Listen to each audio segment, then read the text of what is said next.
Selamat malam semuanya. Nama aku Darti. Aku merantau ke tempat ini, berharap mengubah nasibku dan anakku. Suamiku pergi meninggalkanku dan anakku yang baru berusia 4 tahun. Sejak saat itu, hidup kami terasa semakin berat. Aku merantau ke desa Porong dengan mempertaruhkan hidupku di tempat ini.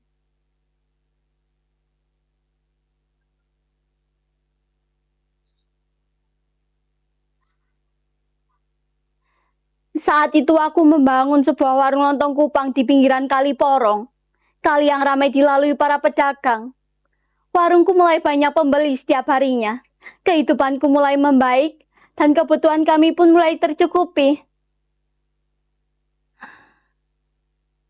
Namun kebahagiaan itu tak bertahan lama. Di warungku banyak yang menghutang dan tidak membayar. Aku pun tak bisa membayar uang keamanan setiap minggunya. Uang warungku tidak berputar. Aku kebingungan harus bagaimana.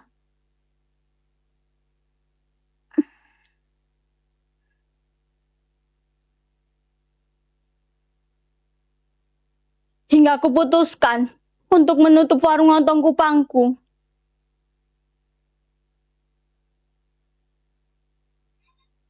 Tapi aku sadar, aku harus bangkit.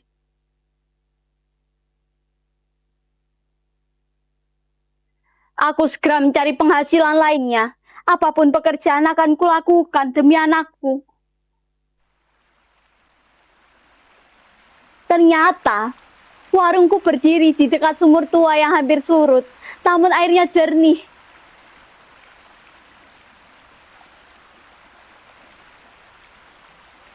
Aku masih ingat, dahulu air di kali ini masih bersih dan mengalir deras. Air ini masih bisa digunakan untuk keperluan sehari-hari.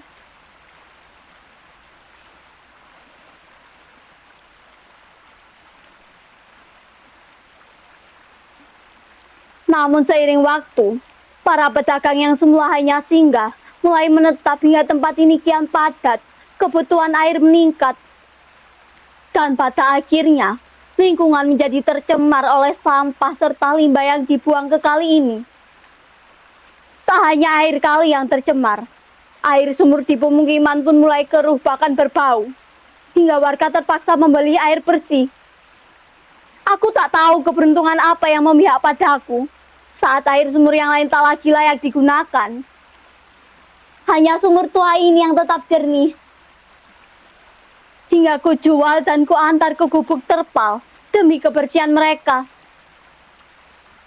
Kini pekerjaan itu menjadi satu-satunya penghasilan. Hingga ku wariskan pada anakku yang kini usianya 15 tahun. Dia yang mulai menggantikanku mengirim air ke gubuk terpal. Sudah bertahun-tahun aku melakukan pekerjaan ini bersama anakku. Tak terasa, anak gadis yang kubesarkan dengan kasih dan jerih payah kini telah memiliki kehidupannya sendiri setelah menikah dan memulai hidup bersama suaminya. Tapi, suatu hari dia kembali ke warung ini. Dia datang sendirian dengan perutnya yang sudah membesar.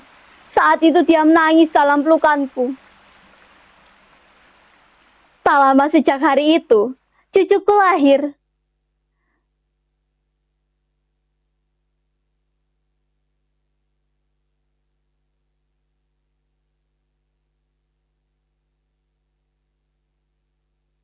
Seorang bayi perempuan yang juga secantik ibunya.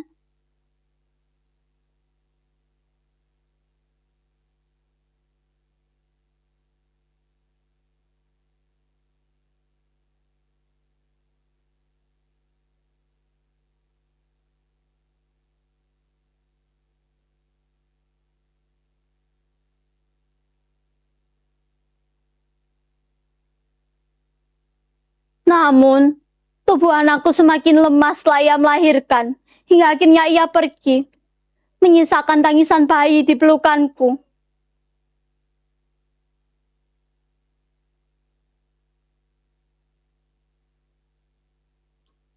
Hari itu warung kecilku dipenuhi kerabat untuk pemakaman anakku.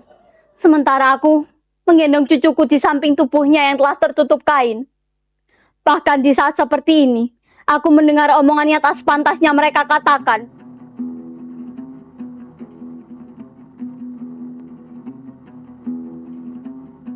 Mereka menuduh kematian anakku akibat dari kehidupan kami dan menyebut kami kotor, seakan mereka mengetahui segalanya.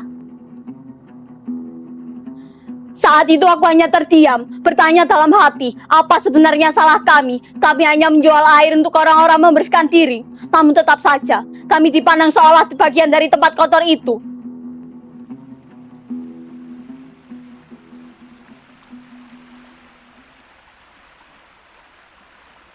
Seiring waktu, tubuhku tak lagi kuat mengangkat dan mengantar air. Hingga akhirnya cucuku yang menggantikanku mengirim air ke gubuk terpal untuk menyambung kehidupan kami. Sebuah gubuk terpal yang hanya muncul ketika malam hari. Setiap bilik dan semua orang yang berada di dalamnya menghilang.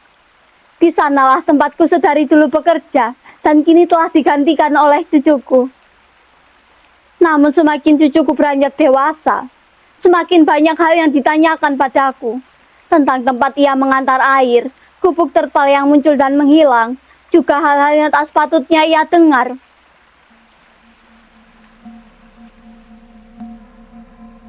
Bagai disambar petir di siang bolong, cucuku tiba-tiba mempertanyakan sesuatu padaku.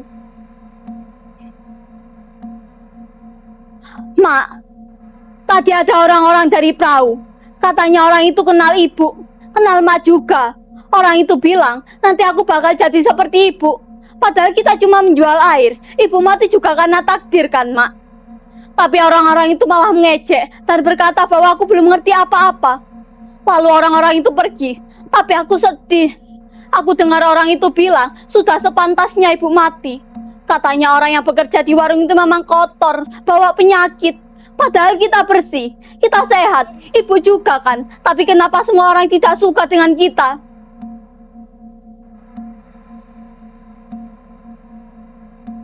Dari ucapannya malam itu, aku tahu yang ia maksud adalah keluargaku sendiri, yang sejak dulu memandang kami kotor, dan meski telah berkali-kali kujelaskan bahwa kami hanya menjual air, mereka tetap tak mau mengerti. Mengapa mereka tega mengatakan hal yang tak sepatutnya didengar cucuku? Padahal semua itu tidak benar.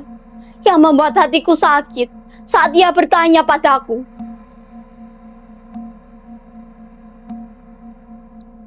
Mak, katanya orang-orang, aku ini anak yang lahirnya tidak jelas. Iya, Mak.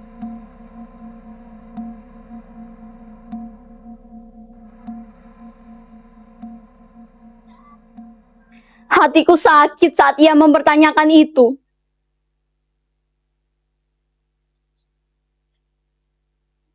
Dok, Cah Ayu, dengarkan emak. Semua yang kamu dengar itu tidak benar. Ibumu orang baik, dan kita menjual air hanya untuk membantu orang. Kita tidak kotor dan tidak membawa penyakit. Entah sudah berapa banyak hasutan dan cacian yang diterima cucuku. Sampai suatu hari ia mengingatkanku pada masa lalu, saat aku memilih untuk pergi meninggalkan desa asalku. Hari itu suaranya begitu menyakitkan. Namun apa salahku sampai harus kehilangan semuanya? Orang yang kucintai, yang selama ini kupertahankan, bahkan kebersihan yang kujaga pun kini perlahan menghilang. Aku juga pernah disayang dan diusahakan oleh orang tuaku.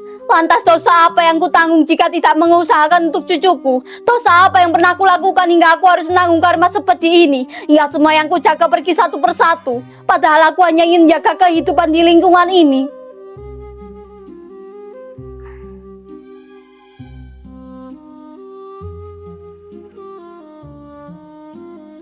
Inikah takdirku untuk tetap menjaga yang tersisa saat semua telah pergi? Lalu untuk apa aku masih di sini? Apakah aku memang ditakdirkan untuk hidup bersama nama yang tak pernah bersih di mata mereka?